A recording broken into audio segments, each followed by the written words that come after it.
Emma Lenny Benye Unile Loko, Esiku Dede Asikoi. Hello everyone, it's Adironke again. I hope your day is going well. Today I'll be addressing another Aroko, another example of symbolic communication, Aroko. And I have a video dedicated to Aroko.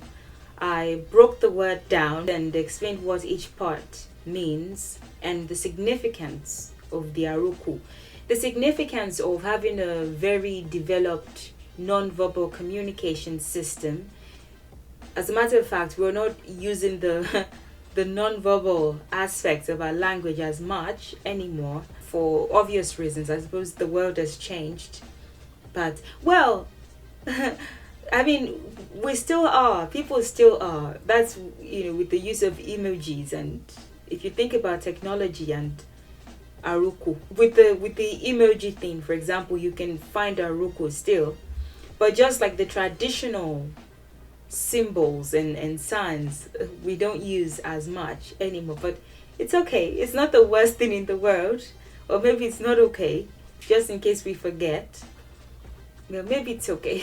Anyway, symbolic communication involving the palm frond petals, a bunch of them like that, we would typically call owo. You can also call it igbale if the purpose is for sweeping. If sweeping is what you intend to use it for, you can cut this like from this area, make it smaller, cut the ends off and make it ijabe.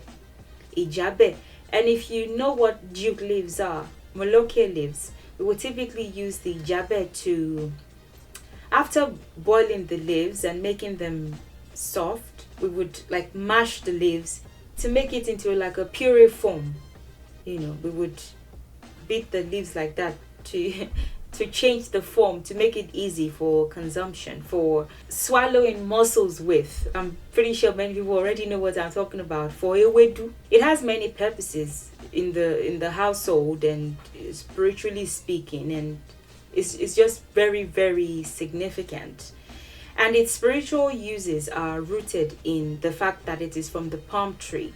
So when palm nuts are harvested, typically the fronds would be cut down as well because you want to prepare the area for the next planting season. The dry petals that you get from the fronds, the sticks, the petals that you get from the fronds, you put, when they are dried, you put together in a bunch like this and you would sell. Nothing really ever went to waste from the palm tree. Every part of the palm tree is useful. Every part. It's a very significant tree to our ancestors, to our ancestry, to our spirituality, to the culture, to just about everything that involves us. Regarding the spiritual aspects of its uses, the palm tree is a very important tree to our spirituality. We've incorporated into our spirituality so much and we recognize its power. So to say, if I'm to leave it at that, we recognize its power. So for waving off attacks, for one, you could use these petals placed together in a bunch like that. You can do certain things with them, and using your words, you can ward off attacks of different kinds. But yeah, palm frond petals typically sourced from dry palm fronds. Igbale is what we would call it when we say it like this. Igbale, and that is if, again, it's intended for sweeping. Igbale, igba ile. These are the words that are combined. Igba ile. The thing that is used to, the I, the noun maker, the thing that is used to ba, the verb, to sweep. Ile is the floor or the ground, if you will. The thing that is used to sweep the ground or sweep the floor. The thing that is used to sweep the broom. Igbale, broom. Or wo. Or the thing that is, or the thing that wo has many meanings. It has a large homonymic scope. It could be to wear, wo asho. It could be to wear, wo. It could be to enter, wo. Mo wo ile could be to enter. It could be to scoop out, mo wo ibepe. It could also be to land, to drop down, to descend. Eso wo latori igi.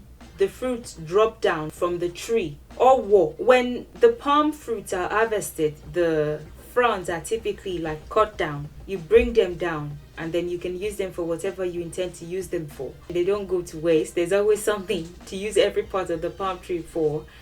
I suspect, because I can't think of any other factor that may have been considered as far as naming this item always concerned. So it's most likely because it's the part of the palm tree that falls down, or the fronds that fall down. Typically when they're harvesting those fruits, they would slash them with like a cutlass and just drop down like that. Drops down, and then you can use it for making the broom, or you can even, when Christianity came to be, they would even use the leafy parts for like making crosses and things like that. The palm tree being so significant has even extended to like things that they do in the Abrahamic sections, where they practice the Abrahamic faiths. So when you send it to somebody, or if you want to be petty, when you take it to their house yourself, that would be a high level of pettiness. You just walk up to their house, call their name, have them step outside, throw the owo or the igbale on the floor, and you walk off. That would be rather dramatic. But that's typically not how it goes. You would often send somebody. The reason you would not go yourself could be if you're upset or angry for whatever reason. It would just not be a good idea, because you may think, I have my emotions under control, I'm not going to lose my cool. But then you lose your cool and a fight breaks out or something happens and you injure the person because you're that mad at them. It's just not very wise. But when you send it to someone, through someone, maybe you're already not on good terms, or maybe you are, or maybe you were, but you no longer are. If you send it to them, you're saying the person is no longer welcome in your house. They are not welcome to your residence anymore. They can't come to your house. It's like you're no longer welcome here message. And the rationale behind that is, if you sweep the house with the ballet, you typically won't sweep the dirt back in. When you sweep the house and you sweep the, should I say courtyard? When you sweep the house and you sweep the front of the house, you put the dirt in the garbage place, the landfill, or where you put your garbage, where you put your dirt, the garbage place, garbage spot. You typically don't bring the dirt back inside anymore. If you saw me sweeping the house and then you saw me sweeping all the dirt back to where it was, you would question my sanity. So once it's swept out, it doesn't come back in. You're saying don't come back in, or don't come back to my house. An instance where that could happen would be, let's say somebody came to your house and they saw something that is rather private to you, or you would prefer to keep private. Maybe they saw something, maybe somebody's sick at your house, or somebody has a mental illness, or somebody has depression, or there's just something in the house that you prefer to keep to yourself, at least until you're ready to announce it. Or maybe they came to visit you for a bit, they saw it, instead of keeping quiet and not announcing it on your behalf, they went about announcing it. Or maybe they told lies that they saw something in your house that was never really there. It's just not safe to have this person come to your house anymore for logical reasons. You would send that to them through somebody, and that would be a clear, don't come to my house anymore. You are no longer welcome here. Don't come here. Don't come here anymore. I don't want to see you near my house. If the person knows that they're innocent, maybe somebody said they said it, but they never said it. I mean, their first instinct would be, let me rush down to the sender's house and figure out what's going on. But typically when they know that they're guilty, they would take that message like, okay, I'm no longer welcome there because I can't mind my own business, or I'm not trustworthy enough to be in the person's safe place. We live very communal lives. It's still a very communal culture in more ways than one. But I mean, a sense of privacy was still important for the average person. And if you go to somebody's house and you see something that they would prefer to keep to themselves, but you choose to announce it, or they've just not sent you on the errand anyway to go about telling their business.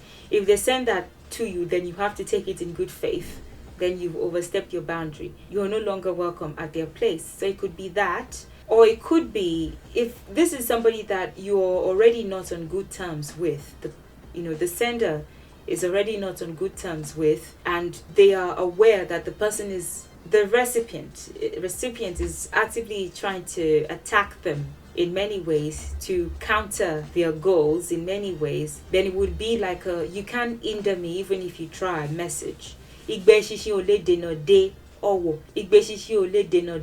have a video that is dedicated to that as well. This would not make sense if you don't already know what this is. You can't hinder me even if you try.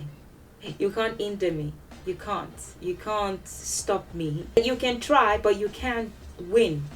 I know that you're actively seeking my downfall. I know that you're actively coming at me, but 200 flies cannot wait in ambush for the broom. The broom would kill those 200 flies. I've explained the rationale behind this, so I'm going to link that video for you to watch. It's you can't hinder me. And it could even be both. It could be don't come to my house anymore, one, and I know that you are, but that would be a rather peculiar case. That must be like your proper enemy. You can't come to my house, one, but you can't hinder me even if you try. Typically would be one of the two. You can't. I know that you're actively trying to attack me verbally or spiritually, or and I've seen signs, but just know that even 200 of your kind cannot stop me, cannot hinder me from achieving what I'm determined to achieve. So I'm just going to leave it at that. If you have any questions, please don't hesitate to ask. Thank you for watching and for your time and for your support, and I'll see you in the next video. Enjoy the rest of your day, and bye for now. Sagomadi ẹlẹ́kẹ̀ẹ́dẹ́ èyí fún lẹ́nu bí ìyẹn gẹ̀ẹ́sùn kù ní ìfojú ọlọ́rọ̀ ìgbolẹ̀ oore Ìbàdàn ọ̀kadì ẹ̀bọ̀ bí ọmọ oníṣẹ́ bẹ́ẹ̀ ni òjì bẹ́ẹ̀ ni ògbé ìgbà tí ń bọ̀ wálé lọ́mọ adìrẹ fòmọ lóògùn lẹ́kọ̀ọ́ àtọ̀rọ̀ omi gbókèlè mi.